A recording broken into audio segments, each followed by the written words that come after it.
Have you ever been in a situation where you need to talk to someone, but you just don't know what to say? Maybe you need to pitch an idea. Maybe you wanted to ask that person out on a date, but you're just thinking, I don't know what to say that's going to catch this person's attention.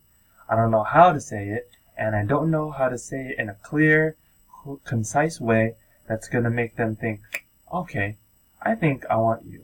Well, here is a book for you. It's called The New Elevator Pitch by Chris Westfall. So in it, talks about a few things. Talks about his acronym that he made up, and it's clarity. Now, to be honest, for me, when I think about acronyms, I kind of think they're just like random words. Well, yeah, words that people put together to make a word like that, clarity, that kind of relates to the topic. But sometimes, because if the word is long, they kind of force it. So some of the things in this acronym I feel like are not really needed, but they do all have good points to how to make a really good elevator pitch. So the first one is captivate.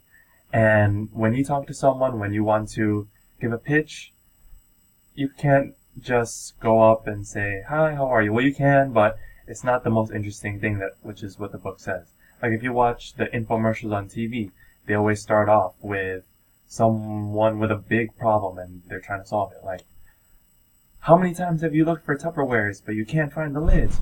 Do you ever try to wipe your table clean but all the liquid stays there? They always have these questions. They start your mind with these problems. They frame the situation for you so you can be on the same level of thinking that they're on. And one of the ways that the book said was to start off with, have you noticed, or just giving a situation like that. Second one is language. And the book was saying how there's a difference when you give a pitch between giving the details and what the details mean to you. So if you say something like, so for the business, we're going to get a new banner and it's going to be 20 by 30 feet and it's going to be at the very front of the doors. That doesn't really say much to you, but if it's something like, our new business is getting a huge banner that all the people are going to see right when they walk in, that tells them, that this banner is actually really important because it can be a big visual aid for people. That's one of the things that it mentioned. And then authenticity is just, believing your story, showing that you are confident in what you're talking about. Relevant, obviously everything we pitch to people, we have to make it apply to them.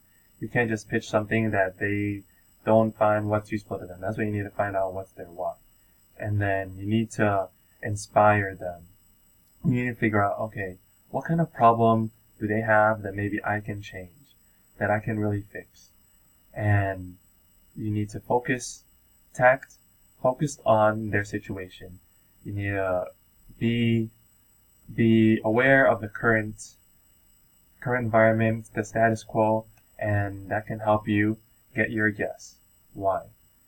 And a pitch, like in the book says, the pitch does not end when you get a yes. It's just the start. And there are 3 things that I learned, and their main things were authenticity, compelling, and tell me more. So all those things that we were talking about earlier, they come from the heart. And if they come from the heart, they need to be compelling. If they're compelling enough that they can inspire the person, and then they'll ask you for more.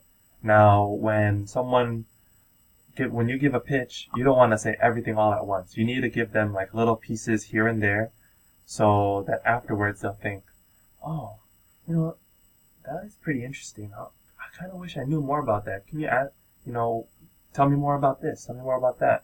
And then that's the point of the pitch. That's when you start going off and giving them more ideas. So for me, what I learned from this to use in my business is, because I'll be doing door-to-door sales at first to talk to people, I need to change a little bit. So in the beginning, I was just going to say, hi, my name is CJ and I work with this, or I sell this, whatever. Now I'm going to, like in an infomercial, I'll say, have you ever noticed blank?